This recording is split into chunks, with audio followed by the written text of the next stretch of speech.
Hello, good evening. Right, sadly, if anyone has seen my video from this morning, I look completely different now. This is me this evening. No hair done, no makeup, just all 100% natural. And unfortunately, my fake eyelashes did come off. I was hoping they would stay on until Friday, but because I was kept doing this all the time, because I wasn't used to wearing them, because I literally haven't wore fake eyelashes in about, I would say about 10 years, easy. It was so weird because I could actually see the lashes because of how long they were. And they were so long that I could actually feel them almost touching my eyebrows. But like I said, the makeup artist that put them on me was absolutely amazing. And if you look at the video of me then, this morning, and you look at the video of me now, you can definitely see how much cover up she did to hide all of my blemishes on my skin. Now, I have washed my face about 3 times in the bath. I didn't exfoliate. I was contemplating it, but then I decided against it because of because of my current outbreaks. What I didn't want to do was obviously aggravate these. I want them to heal, which unfortunately they haven't yet. But even after washing my face, I still had to use a cleaning solution to get rid of the rest of the makeup that was still literally embedded into the pores of my skin. So if I just quickly show you, that is one of the face pads that I used to get rid of the makeup that I still had on my skin. So that's still the same one. And that's another. And as you can see, it has soaked through to the other side. And then as I've used them, it's finally got lighter and lighter. I've probably not really showed you these in order, but that just shows how much makeup can actually get into the pores of the skin. And although I know so many women do wear it, because they can feel quite self-conscious to kind of go out being like this, I actually find that if I try and cover up my spots and my blemishes on my face, it actually makes me feel worse.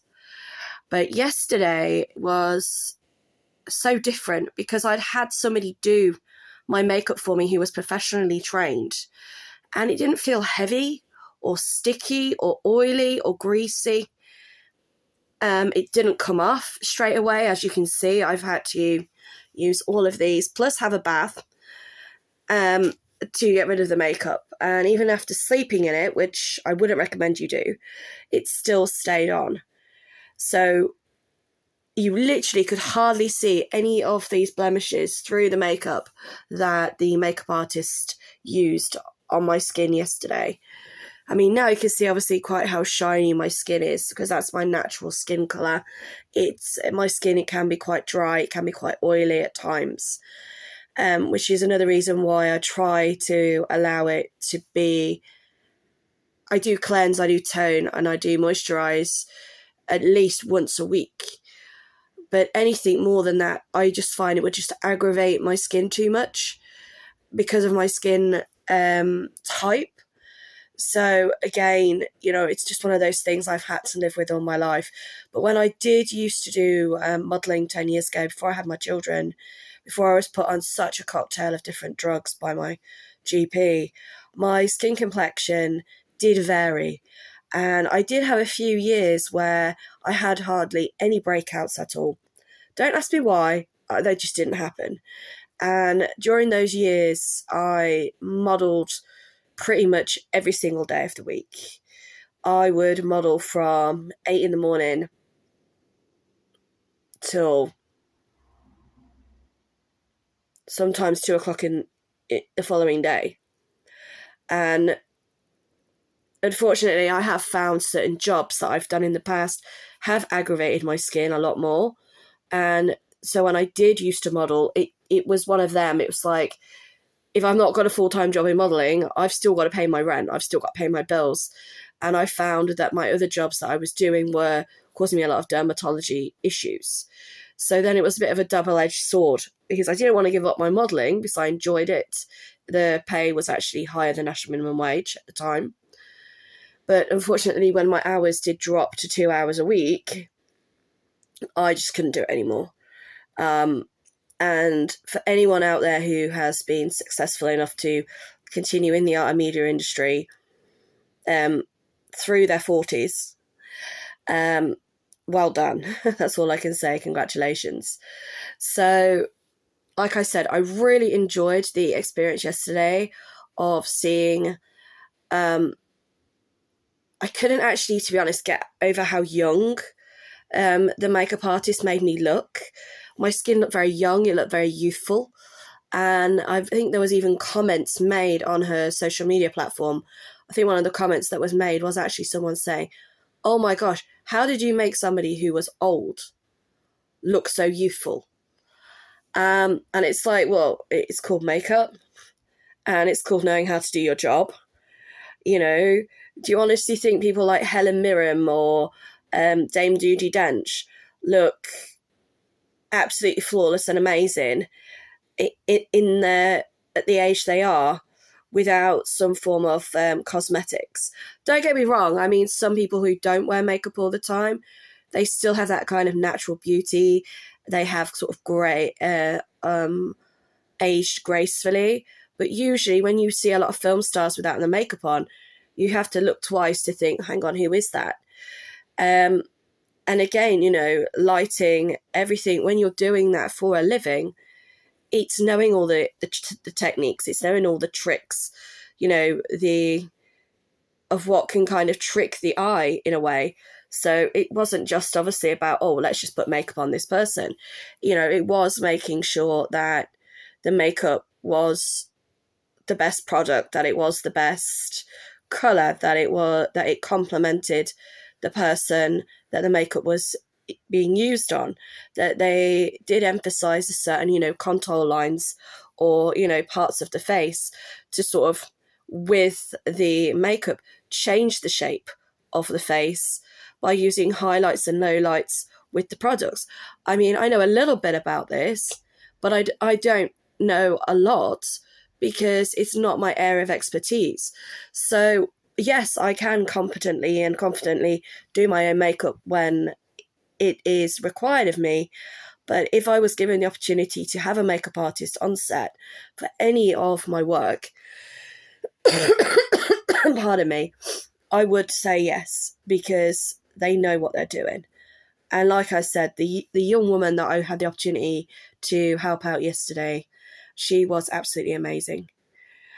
And to see the sort of differentiation and the colours that she used for my skin tone and for my hair colour, it was interesting because I've never had a makeup artist do that before.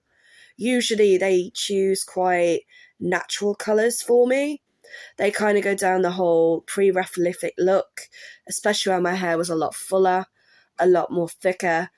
Again, so it'd be like minimum makeup, very sort of pale complexion, almost ghost-like in a way. And maybe that's something I may consider doing later on this week myself. I haven't decided on my makeup yet. It's a shame that my false eyelashes did come off because I was hoping to keep them on more than anything else. But, you know, that's life. So, yeah, it'd be great to have some comments, you know, so that I can forward them on to the young lady I had the opportunity to work with. And again, you know, it'd be great for her to, you know, hear what people have to say about her work. Because at the end of the day, for a makeup artist, all a model is a blank canvas. So that's all I was just a blank canvas for her. And it was up to her how she wanted that canvas to look, just like any artist.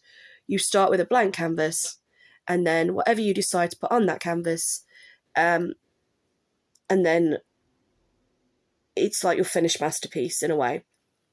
So I've been quite lucky over the years to work with so many different people and to learn so much about the art and media industry. And I'm more than happy to share that information and support other people in the future. But with myself, obviously, you know, I am a full-time single mom with a disabled child, and this was just my Christmas treat to me. And it was something I really, really enjoyed. But obviously, my children will come first. And so I just want to give out a big thank you, a big shout out. Want everyone to make sure they have a fantastic holiday. And like I said, any feedback that can be given is fantastic. But if you are rude or abusive or disrespectful, then yes, unfortunately, those comments will be removed. But constructive criticism, do that in inverted commas, is obviously welcomed. So thank you very much and have a nice Christmas. And please look out for my future posts that should be taking place over the next couple of days.